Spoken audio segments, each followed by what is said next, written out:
கிங்ரோத் மருத்துவமனை கொரோனாவிலிருந்து குணமான பின்பு ஏற்படும் சிக்கல்களுக்கான பராமரிப்பு மையம். 10 லட்சம் ரூபாய்க்கு கோட்டு தச்சு போடக்கூடிய ஒரு பிரதமர் இந்த நாட்டுல இருக்கார். 4 லட்சம் ரூபாய்க்கு காளான் சாப்பிடக்கூடிய ஒரு பிரதமர் இந்த நாட்டுல இருக்கார். நாங்க வேட்டிய முட்டை ஒத்து கட்ட மாட்டோம், கோமணத்தையும் அவுத்துக்கிட்டு கட்டுவோம். ஏன்னா அது எங்களுக்கு ஒரு ஆயுதம். செத்து போன மொழிக்கு ஏண்டா இத்தனை கோடி செலவழிச்சிங்கன்னு கேட்க துப்புள்ளையா? கீழடியில கொஞ்ச நெஞ்ச பொருள்கள் கிடையாதுங்க, 5820 பொருள்கள் கிடைச்சிருக்கு. இன்னைக்கு கூட இந்தியா திறந்த வெளி கழிப்பிடமாகத்தாங்க இருக்கு. தமிழ் தண்ணி தான் குடிக்கிற, தமிழ் உப்பத்தானடா சாப்பிடுற. நீ என்ன கிண்டல், என்ன கேலி? அதுல நாம மனிதகுல வரலாறுன்னு பார்க்கணும்னு தோணல, தமிழர்கள் இந்தியர்கள் அவனுக்கு தோணல.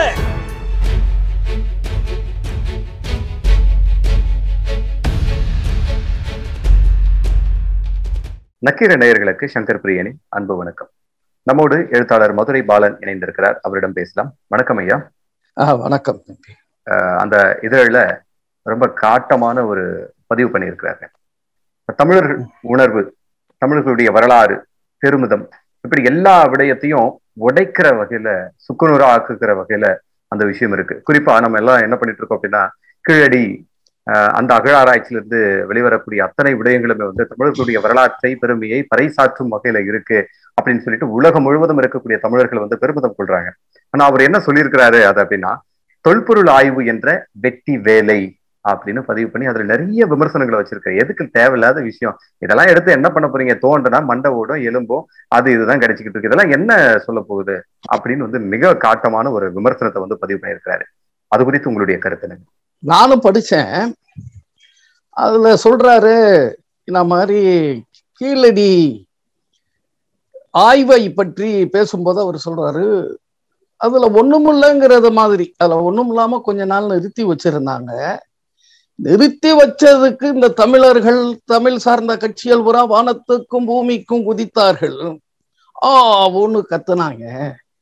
இப்ப என்னடான்னு சொன்னா, இப்போ ஒரு இடத்த விட்டு கொடுமணல், சிவகலைன்னு ஒரு ஊரு, இப்படி கொந்தகை, இப்படி 3 இடத்துலயும் மண்ணை தோண்ட ஆரம்பிச்சிட்டாங்க அப்படின்னா சொல்றாரு. 3 இடத்துலயும் மண்ணை தோன்றாங்களாம். அவரு அந்த ஆசிரியர் எழுதுறார், மண்ணை தோன்றோம்னு சொல்றீங்களாடா, அட அறிவு கெட்டவங்களா, நீங்க சந்திராயனுக்கும் செவ்வாய் கிரகத்துக்கு ராக்கெட் அனுப்பி அங்க விண்ணை தோண்டுகிறீர்களே, அது எதுக்கு செய்யறீங்க? அதுல விலைவாசி குறைஞ்சிருமா? விலையில்லா திண்டாட்டம் ஒழிஞ்சிருமா? கொரோனாவுக்கு மருந்து கிடைச்சிருமா? இந்த கேள்வி எல்லாம் அவன் கேட்டிருக்கான் அந்த கட்டுரையில. இப்படியெல்லாம் செய்யறீங்களே, இப்படி செஞ்சா வேலை இல்லாத திண்டாட்டம் போயிருமா, விலைவாசி குறைஞ்சிருமா, கொரோனாவுக்கு மருந்து கிடைச்சிருமான்னு அந்த கட்டுரையில கேட்கிறான். இது சாதாரண விஷயம் கிடையாது. மண்ணை தோண்டுவது, உனக்கு வேணா அது மண்ணை தோண்டுவதா இருக்கலாம், எங்களுக்கு அது வரலாறு, மனித குலத்தினுடைய வரலாறு. இதை நான் தமிழன், தெலுங்கன், மலையாளியினுடைய வரலாறுன்னு கூட பார்க்க விரும்பல. எங்க அமெரிக்காக்காரன் வாரான், பங்களாதேசத்துல இருந்து ஒரு அறிஞர் வராரு, இங்க இருக்கக்கூடிய ஆய்வுகளை எல்லாம் எடுத்துக்கிட்டு போறாரு, அந்த பொருள்களை பூரா எடுத்துக்கிட்டு போய் அவன் போய் அங்க போய் ஆராய்ச்சி பண்றான்னு சொன்னா அவன் என்ன கிறுக்கனா?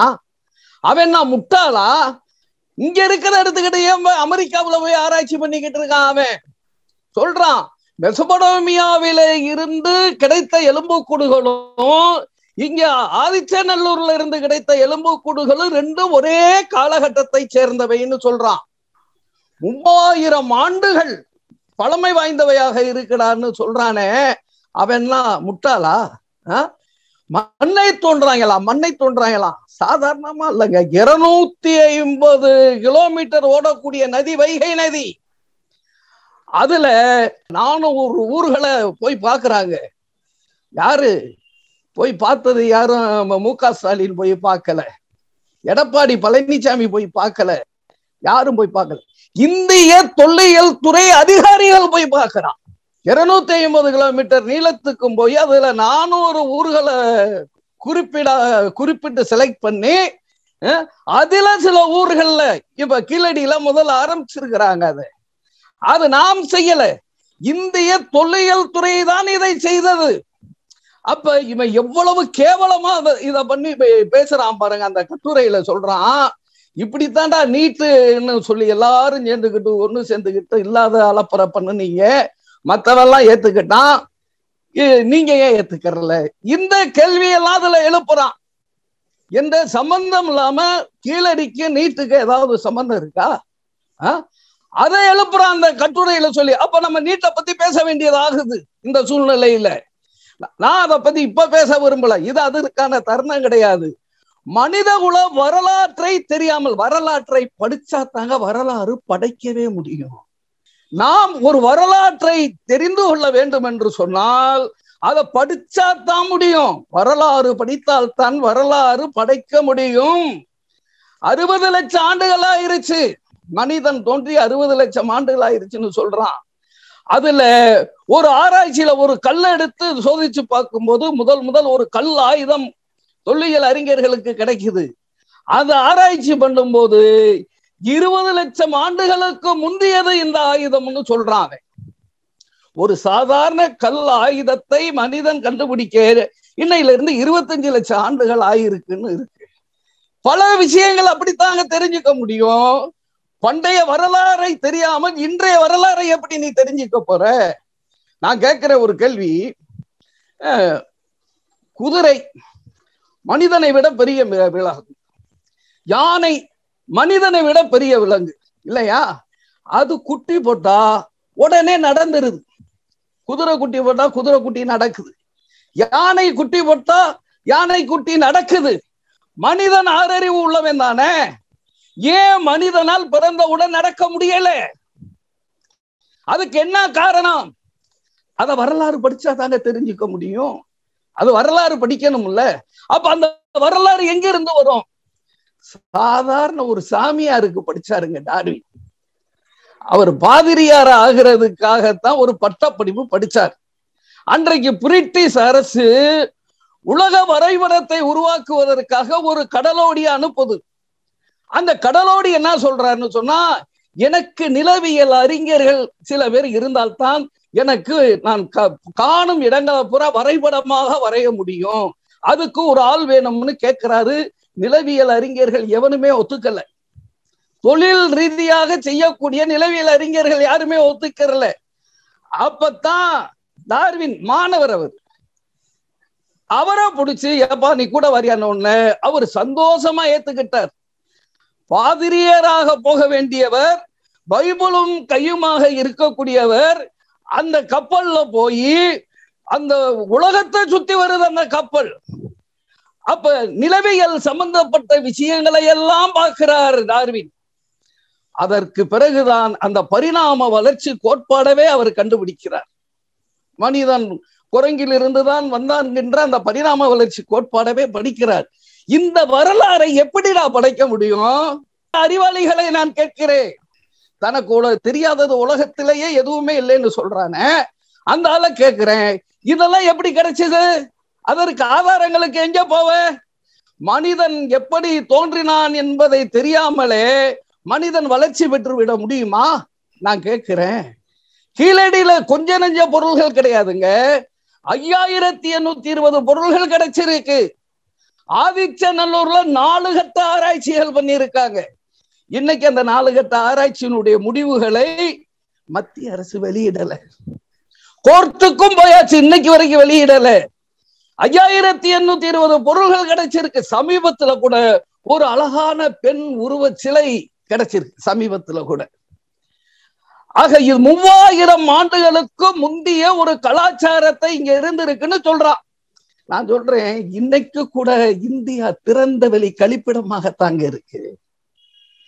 இந்தியாவில் லட்சக்கணக்கான கிராமங்களில் கழிப்பறை வசதி கிடையாது. 2000 ஆண்டுகளுக்கு முன்னால் மனிதன் கழிப்பறை வசதியோடு, கால்வாய்களோடு, சுடுமணல் தொட்டிகளோடு பாத்ரூம் வச்சு வாழ்ந்திருக்கான் மனிதன். நான் தமிழனை கொடுக்குற சொல்லல, தமிழர் நாங்கெல்லாம் அதற்கு அத்தாரிட்டின்னு நான் சொல்லல, மனுஷன் தானே.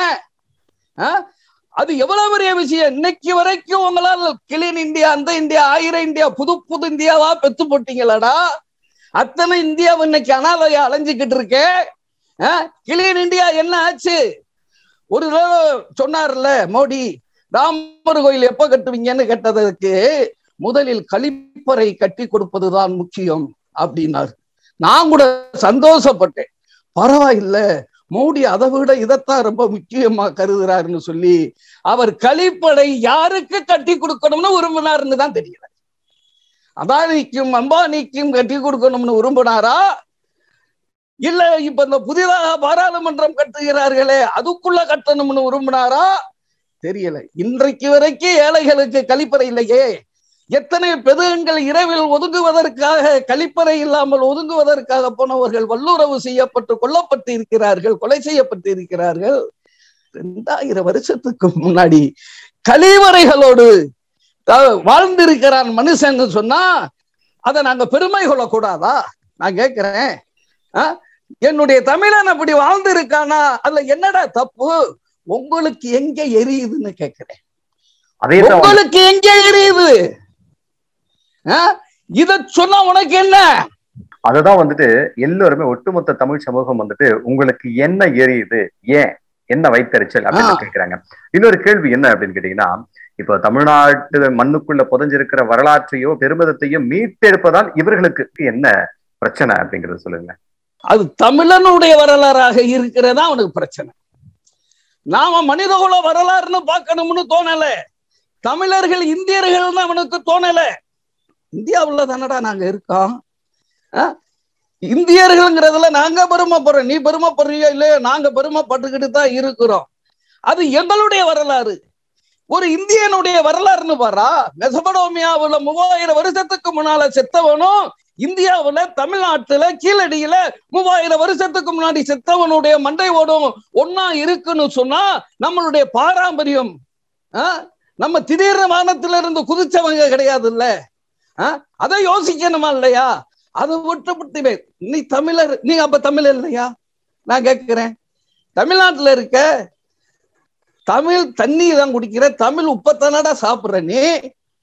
இதுல என்ன உனக்கு என்ன கிண்டல், என்ன கேலி? அதுல பாத்தீங்கன்னா அந்த கட்டுரையை படிச்சீங்கன்னு சொன்னா, ஆனால் தமிழ்நாட்டில் இப்படி ஆட்களுக்கும் இடம் கொடுத்து இருக்கிறோமே, அதுதான் நமக்கு பெருமை.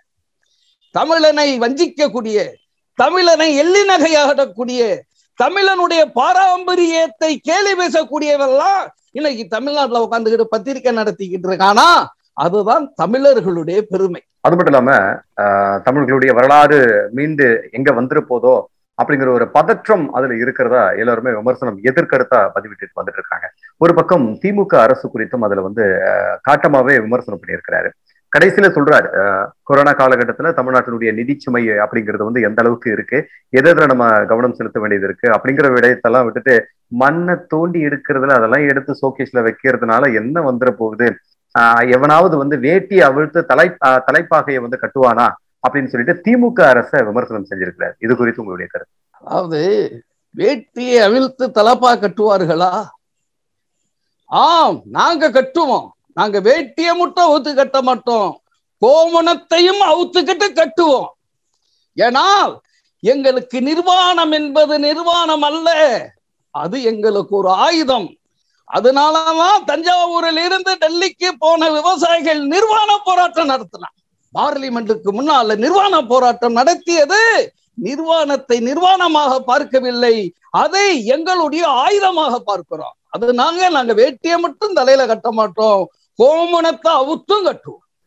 பொதுவாகவே சொல்றாருங்க ஐயா, தமிழனின் வரலாற்றை தோண்டி எடுப்பதா இன்றைய வாழ்வின் பிரச்சனை, தமிழரின் பழம்பெருமையை வெளியே கொண்டு வர இந்த தண்ட செலவு எதற்கு, கண்ட இடத்துல எல்லாம் தோன்றாங்க, தமிழர் பெருமிதங்கள் தெருவெல்லாம் தாறுமாறா ஓடுது, இவ்வளவு காட்டமா பேசியிருக்காருங்க. இதுக்கெல்லாம் பதில் என்னங்க? சமஸ்கிருதம் செத்து போன மொழி. தேவபாசைன்னு அதை அனுப்பி வச்சிட்டீங்க மேல. அதை இந்தியா முழுக்க பேசுறவனுடைய எண்ணிக்கை 24,000 25,000 பேர் தான் இருக்குன்னு சொல்றாங்க. இந்தியா முழுக்க சமஸ்கிருதம் பேசக்கூடியவனுடைய எண்ணிக்கை. அதுக்கு 4 பல்கலைக்கழகங்கள் 600 கோடிக்கு மேலான நிதி ஒதுக்கு தமிழ் பல்கலைக்கழகத்துக்கு கொடுத்திருக்கா. செம்மொழிக்கு நீ எவ்வளவு செலவு பண்ணியிருக்க? அப்ப அதெல்லாம் உனக்கு தெரியாதா? செத்து போன மொழிக்கு ஏண்டா இத்தனை கோடி செலவழிச்சீங்கன்னு கேட்க துப்புலையா நான் கேட்கிறேன். அதுக்கேண்டா போல செலவு பண்ணிக்கிட்டு இருக்கீங்க? தடுப்பூசிக்கு